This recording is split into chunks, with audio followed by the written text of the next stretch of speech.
hurts. Hurts? I could feel Savathun behind my eyes when she reached into my mind. What do you think these Hive feel when we reach into theirs?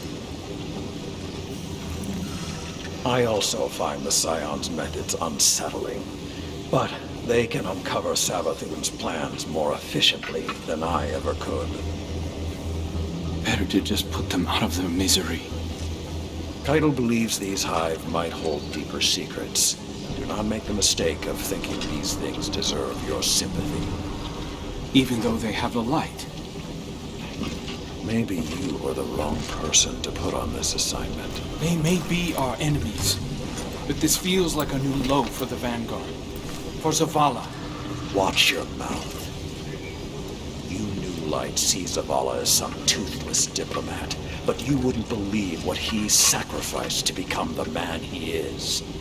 Someone who will make the hard choice, and make sure his people understand why. Then I can't wait to hear the speech about all this. You want a speech? Today the Vanguard did what had to be done. Mercy prevailed. Speech over. Say it a little louder. I don't think this guy could hear you. This doesn't look like mercy to me. Then you're not looking hard enough.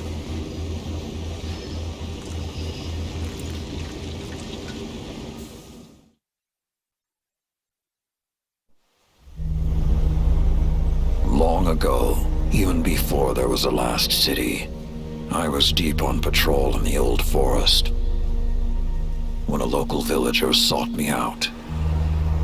They asked me to catch a thief.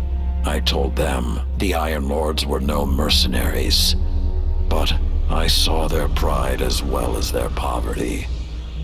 When they offered me a loaf of black bread instead of coin, I agreed. Just before sunrise, I caught my thief. A young girl, stealing what she could carry. Food when she could find it, coin when she couldn't, weapons to protect what she had taken. There was no fear in her eyes. She said the bandits in the forest ordered her to steal in exchange for protection. The penalty for theft in those times was death. Instead, I pulled the crest from around my neck and pressed it into her hands. I told her the wolves would protect her. In a settlement rich with stolen supplies, I found the bandits and cut them down. 38 lives to spare one. And for a time, I believed that was mercy. Many winters passed before I found myself back in that part of the old forest. This time, no one sought me out. So I sought them instead. Wind blew through rotted wood and rusted metal where the village once stood. And behind it, graves. Then piled stones, then bare mounds of earth, and then a pit. My blood was high. I tore through the forest, hunting for those responsible. Finally, in a settlement rich with stolen supplies, I found her. A lightless woman, with my crest around her neck. There was no fear in her eyes. She spoke plainly.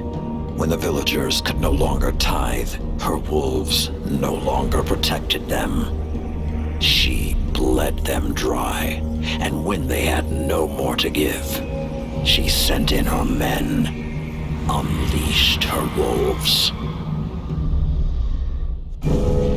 Mercy to an enemy cannot come at the cost of mercy for their victims. The right path isn't always easy to find. But once you do, the only question is whether you're strong enough to walk it.